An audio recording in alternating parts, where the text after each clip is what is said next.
Saudamos a igreja com a graça e a paz do Senhor Jesus. Amém?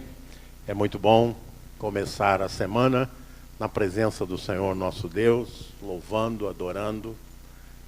Convido os irmãos e irmãs a abrirem as suas Bíblias em Romanos capítulo 1.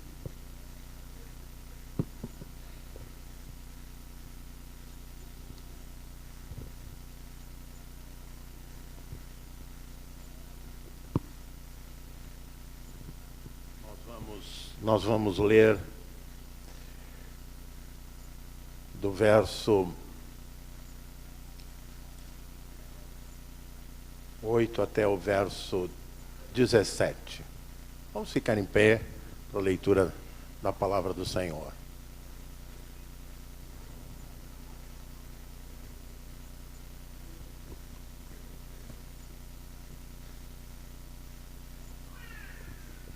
Primeiramente dou graças ao meu Deus, mediante Jesus Cristo, no tocante a todos vós, porque em todo o mundo é proclamada a vossa fé.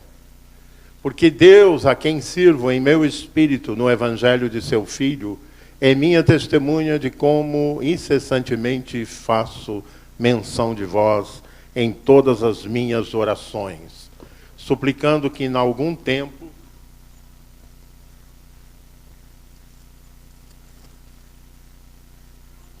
pela vontade de Deus, se me ofereça a ocasião de visitar-vos. Porque há muito desejo ver-vos, a fim de repartir convosco algum dom espiritual, para que sejais confirmados. Isto é, para que em vossa companhia, reciprocamente, nos confortemos por intermédio da fé mútua vossa e minha. Porque não quero, irmãos, que ignoreis que muitas vezes me propus ir ter convosco, no que tenho sido até agora impedido, para conseguir igualmente entre vós algum fruto, como também entre outros gentios. Pois sou devedor tanto a gregos como a bárbaros, tanto a sábios como a ignorantes. Por isso, quanto está em mim, estou pronto a anunciar o Evangelho também a vós outros em Roma. Pois não me envergonho do Evangelho, porque é o poder de Deus para a salvação de todo aquele que crê, primeiro do judeu e também do grego, visto que a justiça de Deus se revela no Evangelho de fé em fé, como está escrito: o justo viverá por fé. Amém. Oremos.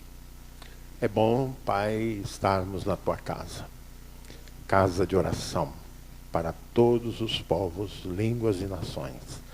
Isto é a tua igreja, o teu santuário. E queremos nessa manhã, Senhor, ouvir a tua voz e rogar, fala ao nosso coração.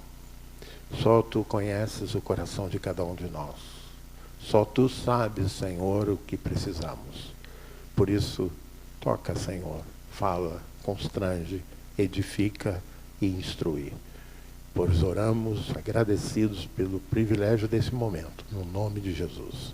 Amém. Você pode assentar.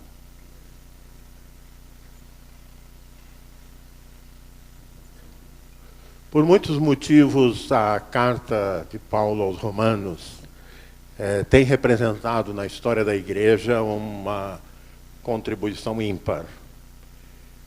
Não é à toa que a fé que nós participamos, a fé evangélica, celebrada na Reforma, que por sinal dia 31 de outubro desse ano completa 500 anos da publicação, não é, dos 91 artigos de fé de Lutero, que deu origem à ruptura de uma salvação conquistada pelo bolso, não é? Você comprava indulgência, comprava o perdão dos pecados, para uma salvação que cremos que é pela fé e pela graça. Também o restabelecimento da Escritura, ou seja, ele diz somente as Escrituras, né? Somente a fé, somente Cristo salva.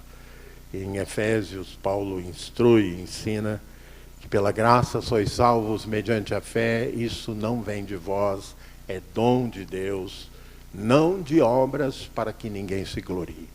Porque se fora por obras, cada um de nós era credor de Deus. Deus devia para nós. Fizemos as obras e Deus nos paga com a salvação. Mas nós aprendemos que a salvação é pela graça. E a carta aos Romanos é extremamente instrutiva sobre isso, sobre essa maravilhosa graça que se revela no poder do Evangelho, o poder de Deus revelado em Cristo Jesus. Paulo não havia ainda conhecido esta igreja, tampouco a cidade de Roma. Paulo, em suas muitas viagens, chegara aos extremos, já para quem vivia no Oriente Médio, aos extremos, por exemplo, da Grécia. E traça aqui algo, porque a igreja em Roma era fruto também do seu ministério. Priscila e Áquila, que eram fazedores de tenda, como Paulo, em Corinto haviam conhecido Paulo, Paulo havia os instruído, discipulado, e como um grande processo devido à escassez em muitas áreas do Império Romano, havia uma convergência, já naquele tempo, para a mega cidade, para a capital do Império, que era Roma. Áquila e Priscila migraram para Roma, assim como muitos outros que Paulo evangelizara, e a notícia chega a ele, ele diz claramente, né, porque por todo o mundo se proclama, se divulga a fé de vocês. Essa fé que vocês receberam, de certa maneira, de segunda geração, que Deus fez na minha vida e está fazendo na vida de vocês, diz Paulo. E ele expressa o desejo sincero de ir ter com eles, de estar com eles, de conhecer, de conviver. Lá no final, ele diz, inclusive, que era plano dele ir à Espanha, em indo à Espanha fazer uma parada em Roma. E aí hoje nós podemos contemplar a história e ver com as verdadeiras palavras lá do livro de Provérbios, que diz que o coração do homem e também da mulher pode fazer planos, mas que a resposta certa vem dos lábios do Senhor. Eu dizia hoje de manhã no culto das 8, que todos nós temos desejo de dar ordens para Deus, dar conselhos para Deus. Senhor, a gente ora e pede para Deus fazer, porque isso aqui é tão importante, porque isso aqui, se fizer, fulano vai ser abençoado. E eu já tentei muitas vezes, até hoje ele não me obedeceu. O inverso tem dado mais certo. Quando eu obedeço, as coisas acontecem com mais fluidez, não é verdade? Paulo fez esse desejo. E muitas vezes os nossos desejos são santos. Porque quem era desejo mais santo do que Paulo teve de ir para a Espanha evangelizar, não é?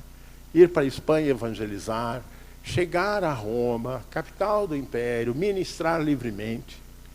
E quando a gente vê a história, a gente descobre que Paulo não foi à Espanha. Não é? Apesar de ser bonito plano. E foi para Roma prisioneiro, como preso, e não com a liberdade que ele desejava. Quando eu penso nas cartas que ele escreveu na prisão, eu fico pensando, por que será, e muitas vezes a ideia que vem, por que será que Deus permitiu que esse servo de Deus não tivesse a liberdade de continuar o ministério abundante, poderoso que Deus concedera a ele? Mas aí, eu acabei de citar, né, Efésios. Se você lê Filipenses, se você lê Colossenses, se você lê Filemão, cartas que foram escritas nas prisões, e inclusive as pastorais de Timóteo também, a gente descobre que se Paulo, arrojado como ele era, estivesse envolvido em viagens, escassez, naufrágios, não teria tido tempo de escrever essas cartas. Agora, ele pensava no pontual, ele pensava no imediato, mas Deus pensa sempre do dia de hoje para a eternidade. Aquilo que seu pensamento não alcança, o pensamento de Deus alcança, porque vai mais longe. Deus usa muitas das nossas adversidades para abençoar muitos outros. Então, raciocine que aquilo que muitas vezes nós desejamos, Deus vai fazer de forma diferente. Mas Paulo nos deixa a mensagem, como eu disse, Romanos, Lutero escreveu um comentário a Romanos, Calvino escreveu um comentário a Romanos, Wesley não escreveu um comentário, mas usou os comentários todos de Calvino e Lutero para ilustrar vários dos seus sermões. Ou seja, essa carta e tantas outras nutrem até hoje. Hoje mesmo o pastor Guto abriu o culto da manhã lendo Romanos capítulo 8, né? Porque estou bem certo de que nem morte, nem vida, nem anjos, nem principado, nem coisas do presente, nem do porvir pode nos separar do amor de Deus que está em Cristo Jesus. Quantos de vocês já repetiram e leram esse texto, né? Essa é a carta aos Romanos. É Paulo falando, edificando a igreja. Mas eu queria me deter na frase que termina nosso texto, né? Porque não me envergonho do Evangelho, porque é o poder de Deus para a salvação de todo aquele que crê, primeiro do judeu e também do grego. Eu acho que há algumas coisas que a gente deve se envergonhar, não é? Devemos sentir vergonha quando tem coisas que nós podíamos fazer em prol dos outros, em prol da missão e não fizemos. Devemos nos envergonhar muitas vezes da nossa timidez. Os agentes do mal não têm o mínimo de timidez. Essa semana eu recebi 2 vídeos assim que me deixaram encabulados. Me deixaram assim, orando, constrangido, e até porque essa mensagem dessa manhã tem a ver com isso. Eu vi um vídeo de um movimento existente no Canadá, nos Estados Unidos, que eles chamam Igreja dos Ateus. E uma assembleia com mais de 1000 pessoas, declarando com força que o Deus não é bem dos ateus, né, porque eles creem em Satanás. O Deus deles é Satanás, e eles gritando que querem queimar no fogo do inferno. Eu fiquei simplesmente assim, chocado. Eu falei, quantas dessas pessoas já puseram o pé numa igreja e estão nesse estado de vida? Hoje, em várias partes do mundo, está tendo celebração e passeata, como já houve no outro fim de semana, do movimento LGBT, não é? Eu quero dizer aos irmãos que eu tenho imenso respeito e carinho pelas pessoas que são pecadoras como eu. Porém, eu acho que nós, como Igreja do Senhor, temos um estatuto divino, um estatuto sobrenatural, que é a palavra do Deus vivo. Como ilustração, deixe-me compartilhar para vocês que já é um primeiro ponto do poder do Evangelho. Eu fui chamado para pregar, eu já estive 3 vezes nesse encontro. A Igreja Metodista na Alemanha faz um encontro de evangelismo e renovação missionária. E num deles, há alguns anos atrás, o encontro começa na quinta-feira à noite e se estende até domingo ao meio-dia. E o coordenador é um amigo pessoal meu, o reverendo Reinhard Dauner, e nós nos reunimos para conversar com a equipe de louvor e detalhes sobre o culto de abertura na quinta-feira à noite. Tínhamos acabado de conversar, era de tarde, isso na quinta-feira, e veio um irmão de terno, gravata, todo bem vestido, com uma Bíblia na mão, já aberta, chegou para mim e para o pastor Reinhard Dauner e disse, eu queria fazer uma pergunta. Aí o pastor Reinhard falou, por favor, fique à vontade. Disse, e ele leu Tiago capítulo 5. Há alguém entre vós enfermo? Chame os presbíteros da igreja e esses façam oração, ungindo com óleo em nome do Senhor, e a oração da fé curará o enfermo. Eu, bispo da igreja, ele sabia disso, pastor Reinhard, presbítero da igreja, ele vira e pergunta, os senhores creem nisto? Eu olhei para ele e disse, eu prego isso há muitos anos, eu creio. Então eu queria que os senhores me ungissem com óleo. Baixou o colarinho e disse, eu estou com um tumor nos gânglios, meu pai morreu dessa enfermidade, e meu irmão morreu há 6 meses atrás e acaba de ser constatado que eu também tenho um tumor nos gânglios. E ajoelhou, nós ungimos com óleo aquele homem, oramos, o encontro começou, sexta, sábado, domingo de manhã, no culto de encerramento, foi dada oportunidade para testemunhos. E para nossa alegria e louvor de Deus, aquele homem veio correndo pelo corredor, parou lá na frente, contou essa história que eu acabei de contar e disse, baixou o colarinho e disse, Deus me curou. Por isso que eu estou hoje pregando aqui, irmãos, porque eu creio no poder do Evangelho. O Evangelho é poder. Tenho experimentado isso na minha vida, tenho visto Deus operar de formas maravilhosas. Paulo anuncia que o Evangelho é o poder de Deus, porque ele convivera com os discípulos, ele recebera, ele bebera. Lembram que Barnabé levou Paulo para junto dos apóstolos, e ele bebera daquela fonte em que os fatos, os sinais, a palavra de Jesus foi cultivada, que redundou nos evangelhos que temos.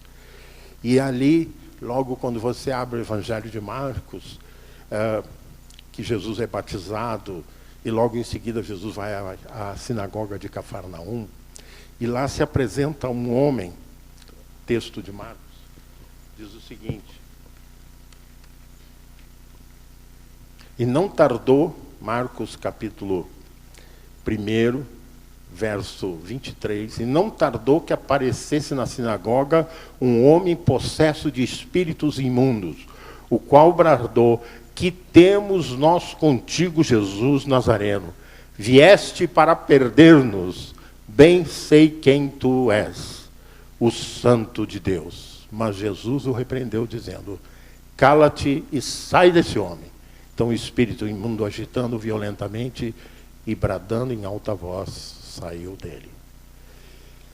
O Evangelho é o poder de Deus, porque Jesus, o centro do Evangelho, tem poder para expulsar as forças do mal, para dar vitória sobre o diabo, nosso adversário, que anda como um leão que ruge procurando alguém para devorar, conforme 1 Pedro capítulo 5, versículo 8. Se nós, o apóstolo Paulo mesmo adverte, se alguém quiser viver piedosamente, há de enfrentar lutas e tribulações. Mas tem o ganho eterno de ver o poder de Deus se manifestar no seu dia a dia. Porque o poder de Deus vence as trevas, o poder de Deus dá vitória sobre o diabo. Eu lembro que a minha estreia como pastor foi plantada em cima de um desafio. Eu era pastor em Nova Iguaçu, o zelador da congregação, hoje chamo Nova Brasília lá, nem sei por que chamo de Nova Brasília, um bairro da periferia de Nova Iguaçu. Mas chamava José Bulhões, que deve ter sido proprietário das terras naquela área. E lá fomos, porque o zelador nos chamou que a filha dele, adolescente, estava endemoniada. E quando nós estávamos nos acercando da casa que ficava nos fundos, antes de entrar na casa, ela já gritava, não deixe entrar estes homens, não quero ver estes homens. Entramos, eu cheio de temor, cheio de as pernas tremendo literalmente, nunca tinha enfrentado um processo. E quando eu olhei, fiquei mais atemorizado ainda, porque a menina não encostava no colchão.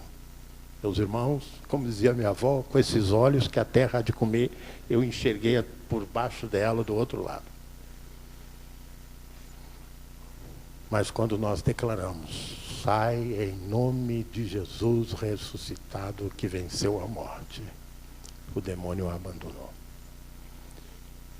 Não havia nenhum poder em mim, só havia medo, as pernas tremendo, mas havia e há poder no nome de Jesus. Diz para o seu irmão ao lado, há poder no nome de Jesus. Paulo escreveu isso porque E aí nós estamos falando sobre os principados e potestades. Mas deixa eu dizer para vocês, Paulo falou isso porque também ele aprendera, quem sabe ouvira diretamente de Pedro e de outros, quando esteve com os apóstolos em Jerusalém, conforme ele mesmo relata. Ele ouviu e disse: Paulo, deixa nós contar para você uma coisa. Certa feita, nós estávamos, Jesus ficou na praia e nós fomos no barco para o mar. E de repente começou um temporal, um imenso temporal. E nós começamos a ficar assustados. E olha, pescador com temporal ficar assustado é porque a coisa é feia mesmo. E nós ficamos assustados. E de repente Jesus veio caminhando sobre as águas. Ordenou ao vento e ao mar: cala-te e emudece. E ele se calou. E veio a bonança. Porque Jesus e porque o Evangelho é o poder de Deus que controla as forças da natureza também. Não só os principados e potestades. O poder de Deus controla as forças da natureza. Mas não é só isso. Ele deve ter ouvido outros testemunhos, que eu acho que quando a gente lê o Evangelho, esses testemunhos fortalecem a nossa fé, alimentam-nos na caminhada e nos oferecem base para o momento de dificuldade, de luta que todos nós enfrentamos. Diz que certa feita o chefe da sinagoga, chamado Jairo, em Cafarnaum, se dirigiu para Jesus. Olha, o chefe da sinagoga, ou seja, os doutores da lei, tinham bastante dificuldade com Jesus. Porque, agora está na moda, né, pastor Evandro? Jesus não ficava dentro da caixinha, né? E os fariseus estavam sempre dentro da caixinha. Jesus se movia além da caixinha, além dos limites estabelecidos pela religião judaica. Jesus permitiu que os discípulos tomassem dos pães da proposição do altar, coisa que eles seria uma abominação. Jesus permitiu, assim por diante. Jairo, no desespero. Filhos são parte da gente, não é verdade? Quando alguma coisa toca nos nossos filhos, a gente sente às vezes mais até que os nossos filhos. Jairo foi desesperado. Minha filha está à morte. Jesus não teve tempo nem de ir direto para a casa de Jairo, porque no meio do caminho, uma mulher com hemorrágica, derramando sangue, com corrimento, desesperada, se esgueirou no meio da multidão, porque ela tinha disposto no coração: se eu tocar nas vestes de Jesus, eu fico curada. E ela tocou. E Jesus está sempre atento ao que se passa contigo. Conhece o teu coração, conhece a sua dor, conhece as suas preocupações com você, com seus filhos, com as pessoas que você ama. Jesus disse: alguém me tocou. E os discípulos que quase nunca se tocavam, isso aqui parece até um jogo de palavras, mas é verdade. Senhor, está todo mundo te tocando, está toda a multidão aí, como é que o Senhor disse alguém te tocou? Jesus disse: eu sei que alguém me tocou. Ele poderia ter feito até um discurso, porque eu conheço o coração dessa pessoa, porque eu conheço a dor dessa pessoa, porque de mim sai o poder. Diga para o seu irmão: de Jesus sai poder. Recorra a Jesus sempre. Recorra a Jesus sempre. E Jesus chegou na casa de Jairo já atrasado, e a menina já tinha morrido. E o pessoal já foi, quem sabe, até para dissuadir Jesus de ir lá. Olha, ela já morreu. Jesus: não, ela dorme. E chegando lá, Jesus disse, a expressão em aramaico é Talita cumi. Repita comigo: Talita cumi. Menina, levanta. O Jesus que tem poder sobre os demônios, o Jesus que tem poder sobre a natureza, esse Jesus tem poder sobre a morte. Ele venceu a morte e Ele nos dá o penhor da ressurreição. Isso só o poder de Jesus, o poder do Evangelho faz. Mas você ia dizer, mas isso ele soube de segunda mão. Paulo ficou sabendo isso por terceiros. Mas veja só, quando Jesus falou com ele na entrada de Damasco, que ele ficou cego, que ele entra em Damasco, e depois Ananias, ainda que contrariado, levado pelo poder do Evangelho, ora por ele, e caíram como que escamas dos seus olhos, e ele volta a ver, e ele se torna testemunha do poder do Evangelho, como experiência dele, não mais por ouvir falar. Porque essa é uma grande diferença. O que Deus está nos convidando é que a gente não só ouça testemunhos, que é muito bom, que a gente saiba que é verdade o que está escrito, mas que a gente experimente a verdade do poder de Deus na nossa vida. Isso que Jesus espera. Então, Paulo não era um arauto de coisas que ele ouvira somente, que é importante ouvir. Paulo era um arauto, um proclamador de coisas que ele experimentara. Quando Estevão, o primeiro grande mártir da igreja, estava sendo apedrejado, que lançaram as vestes aos pés de Paulo, como diz a Bíblia, ele ouviu as 3 palavras de Estevão: eis que vejo os céus abertos, recebendo pedrada, preste a expirar e morrer, e o Filho do Homem à direita de Deus. Ele ouviu também Estevão dizer: Senhor Jesus, recebe o meu espírito. E ele ouviu finalmente Estevão dizer: Senhor, não lhes imputes este pecado. O perdão que você recebe pelos teus pecados é poder de Deus. É poder de Deus. Porque é favor e graça não merecida. Nós somos pecadores, nós cometemos erros, mas Jesus libera perdão para nós. Está faltando você liberar perdão para alguém? Porque isso é demonstração do poder de Deus na sua vida. Ou seja, é a palavra de Deus funcionando na sua vida. Mas não foi só isso. Paulo é transformado de perseguidor em perseguido. De gente que pregava o Evangelho, que foram como os irmãos convertidos em Damasco, alvo do rancor de Paulo. Quando você abre o capítulo 9, diz lá assim: Paulo respirando ameaças de morte contra os discípulos do Senhor. Olha que coisa tremenda, como que o poder do Evangelho muda o coração e a mente das pessoas. Pensa naquela pessoa mais difícil da sua família, que ainda não aceitou Jesus. Ela é alvo do amor e da graça de Deus.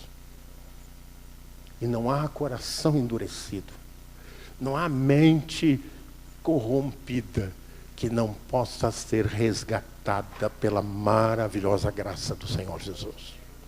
E Paulo é um exemplo histórico disso.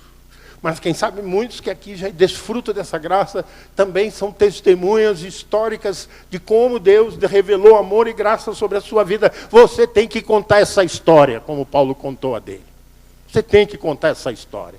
Essa cidade tem que ouvir homens e mulheres libertos, restaurados, lavados e remidos no sangue do Cordeiro, contar a história do que Deus fez com você, comigo, conosco. Quando ele chegava na cidade de Listra, ele experimentou também isso. Viu um paralítico de nascença. Paulo olhou para ele e disse: apruma-te, direito sobre os teus pés. E o paralítico se pôs de pé, porque o Evangelho, que agora o atingira, que o resgatara, é o poder de Deus. O Evangelho é o poder de Deus, então, amados irmãos, porque salva. O Evangelho é o perdão de Deus, o poder de Deus, porque restaura da miséria moral. O Evangelho é o poder de Deus, porque nos resgata da morte eterna e nos dá a vida eterna em Cristo Jesus. O Evangelho É o poder de Deus, porque elimina a culpa. Quando confessamos os nossos pecados, a culpa é retirada. Ouvi o depoimento de um médico, pastor e médico psiquiatra inglês, que dirigia um hospital de deficientes mentais, de pessoas. Ao receber a visita de estudantes de medicina, um dos estudantes perguntou para ele o que seria necessário, o que poderia ser feito para que a maioria dessas pessoas ficassem curadas. Ele disse: se nós conseguíssemos quitar a culpa que atormenta a alma dessas pessoas, a maioria deles não precisaria ser interna. Esse remédio Jesus te deu. O sangue derramado na cruz nos purifica de todo o pecado. Retira toda a culpa. Não é à toa que o nome de Satanás, que é a palavra aramaica, cuja tradução é diabolos, significa o atormentador, o acusador. Mas quando você é lavado no sangue do Cordeiro, o inimigo não pode mais apontar o dedo para você. Porque você levanta a mão e diz: eu fui lavado no sangue do Cordeiro. Pecado nenhum prospera mais. Amém? Eis aí o poder de Deus revelado em Cristo. Está disponível para você. Você está precisando de uma intervenção sobrenatural. Um tema nosso nesse mês é experiência com Deus. Deus está querendo suscitar novas experiências do poder de Deus na sua vida. Há uma enfermidade que precisa ser curada. Há uma luta no seu trabalho que precisa ser resolvida. Você é meu convidado a chegar aqui ao altar. O Ministério do Louvor vai cantar um cântico. Enquanto eles cantam, se você quer colocar sua esperança no Rei dos Reis, no Senhor dos Senhores, no poder do seu Evangelho, eu convido você. Vou ajoelhar junto com os pastores e nós vamos orar por você, para que você experimente mais uma vez essa manifestação do poder de Deus sobre a sua vida, sobre a tua casa, sobre teus negócios. Vemos um tempo difícil, mas é o Deus que nós servimos, quebra o arco, despedaça a lança e lança os carros do adversário no fogo. Onde não há vida, onde há um vale de ossos secos, o Senhor, pela sua palavra, traz cura. Ajunta os ossos de novo. Ele põe nervos, põe músculos, põe carne e traz à vida o que estava morto. Esse é o nosso Deus.